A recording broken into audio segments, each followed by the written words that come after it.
Hello বন্ধুরা, আশা করি সকলে খুব ভালো আছো। আহারে বিহারে নতুন একটা ব্লগে তোমাদেরকে স্বাগত জানাই।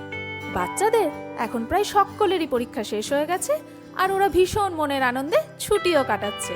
আর তাদের এই আনন্দটাকে দ্বিগুণ বাড়িয়ে দেওয়ার জন্য আজ আমি তোমাদের সাথে শেয়ার করতে চলেছি বাচ্চাদের ভীষণই ফেভারিট হোয়াইট সস পাস্তার রেসিপি। পাস্তা বানানোর জন্য আমি এখানে নিয়ে নিয়েছি এই স্প্রিং পাস্তাটা। তোমরা চাইলে এখানে ম্যাক্রোনি বা পেনি পাস্তাও ব্যবহার করতে পারো। আমি এখানে মোটামুটি 1 কাপ মতো পাস্তা নিয়ে নিয়েছি, আর নিয়ে নিয়েছি বেশ কিছু ভেজিটেবলস। এখানে আমি গাজরগুলোকে ছোট ছোট টুকরো করে কেটে নিয়েছি, ঠিক একইভাবে ক্যাপসিকামটাকেও টুকরো করে নিয়েছি, আর ব্রোকলিগুলোও ছোট ছোট টুকরো করে একইভাবে আমি এখানে কেটে নিয়েছি। এরপর পাস্তাগুলো বয়েল করার জন্য আমি বসিয়ে দিলাম একটুখানি জল, তাতে দিয়ে দিলাম সামান্য একটুখানি নুন আর সামান্য একটুখানি সাদা তেল।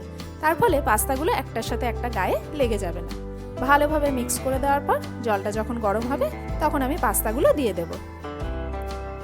পাস্তাগুলো দেওয়ার পর একটুখানি নাড়াচাড়া করে দিলাম যাতে পাস্তাগুলো পাত্রের গায়ে না লেগে যায়। এখানে পাস্তাগুলো বয়েল হতে আমার মোটামুটি 8 থেকে 10 মিনিট সময় লেগেছিল, আর পাস্তাগুলো কিন্তু এখানে মোটামুটি 80% অবধি কুক করতে হবে। আমি মাঝখানে আরও একবার নাড়াচাড়া করে দিলাম যাতে পাস্তাগুলো নিচে না লেগে যায়।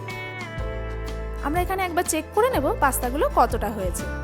বন্ধুরা, তোমরা দেখো ছুরির সাহায্যে পাস্তাগুলো কিন্তু খুব ইজিলি কেটে যাচ্ছে, আর ওভারকুকও হয়নি। ঠিক এই রকমই আমাদের চাই। এই অবস্থায় আমরা গ্যাসের ফ্লেমটা অফ করে দেব আর পাস্তাটা নামিয়ে নেব। পাস্তাগুলোকে আমাদের জাস্ট এখানে 80% অবধি কুক করতে হবে, বাকি 20% পরের প্রসেসিংয়ে রেডি হয়ে যাবে। পাস্তাগুলো এইভাবে ছেঁকে নেব। তোমরা চাইলে এইভাবে স্ট্রেনারে রেখেও দিতে পারো, তবে আমি ওপর থেকে একটু ঠান্ডা জল দিয়ে দিলাম যাতে কুকিং প্রসেসটা বন্ধ হয়ে যায়। আমি তোমাদের হাতের সাহায্যে কেটে দেখাই, পাস্তাগুলো কিন্তু এখানে ইজিলি কেটে যাচ্ছে, আর হাতে কিন্তু একটুও লেগে যায়নি। তার মানে পাস্তাগুলো কিন্তু এখানে ওভারকুকড হয়নি। এরপর আমরা ভেজিটেবলগুলোকে জাস্ট একটুখানি সটে করে নেব। আমি প্যানে দিয়ে দিলাম একটুখানি বাটার আর একটুখানি সাদা তেল।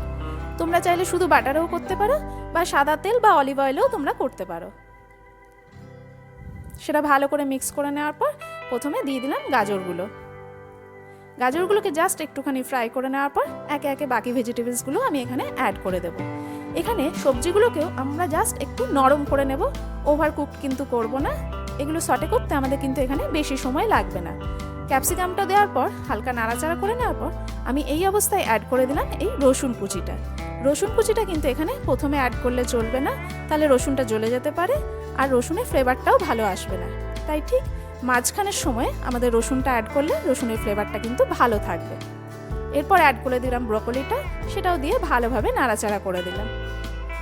এখানে তোমরা চাইলে কর্ন বা মাশরুম বা বিনসও ব্যবহার করতে পারো, বা red bell pepper, yellow bell pepper, colourful সবজি দিলে পাস্তাটা দেখতে বেশ ভালো হয়।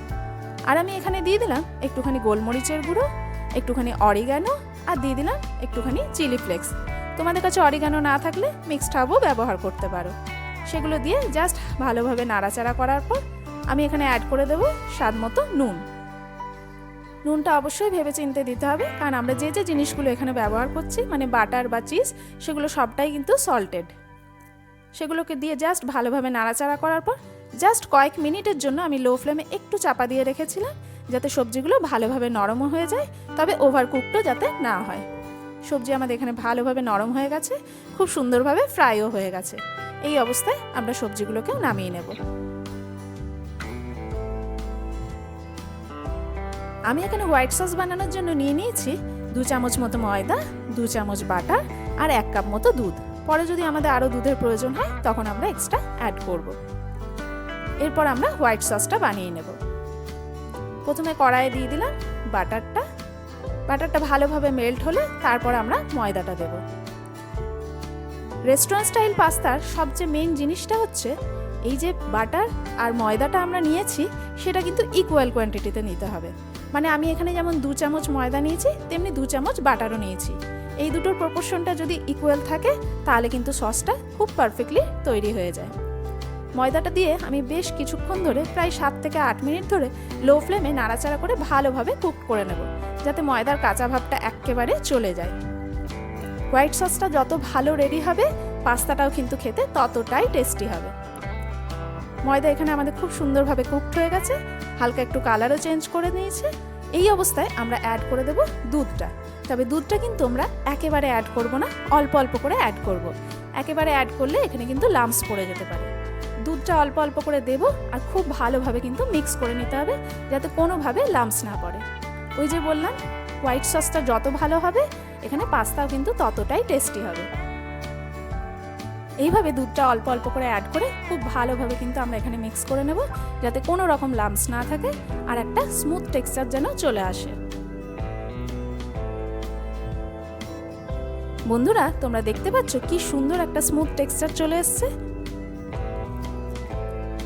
এইভাবে আমরা জাস্ট আরও কয়েক সেকেন্ড লো ফ্লেমে নাড়াচাড়া করে নেব। এটা পুরোটাই কিন্তু লো ফ্লেমে রেডি করতে হবে এই হোয়াইট সসটা। আমি তোমাদের দেখাই এই হোয়াইট সসের কনসিস্টেন্সিটা কীরকম হবে।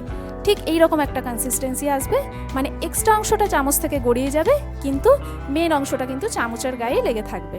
তখন তোমরা বুঝবে যে হোয়াইট সসটা একদম পারফেক্টলি কিন্তু রেডি হয়ে গেছে।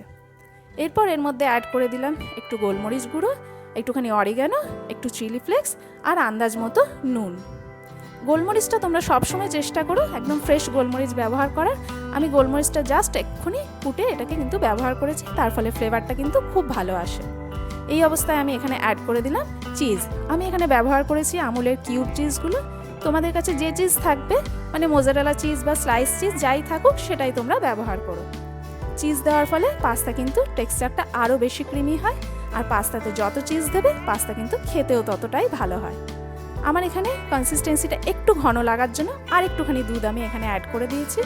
তোমরা যেরকম কনসিস্টেন্সি চাও, মানে একটু নরম বা একটু গাঢ়, সেইভাবে তোমরা দুধের পরিমাণটা কমাতে বা বাড়াতে পারো।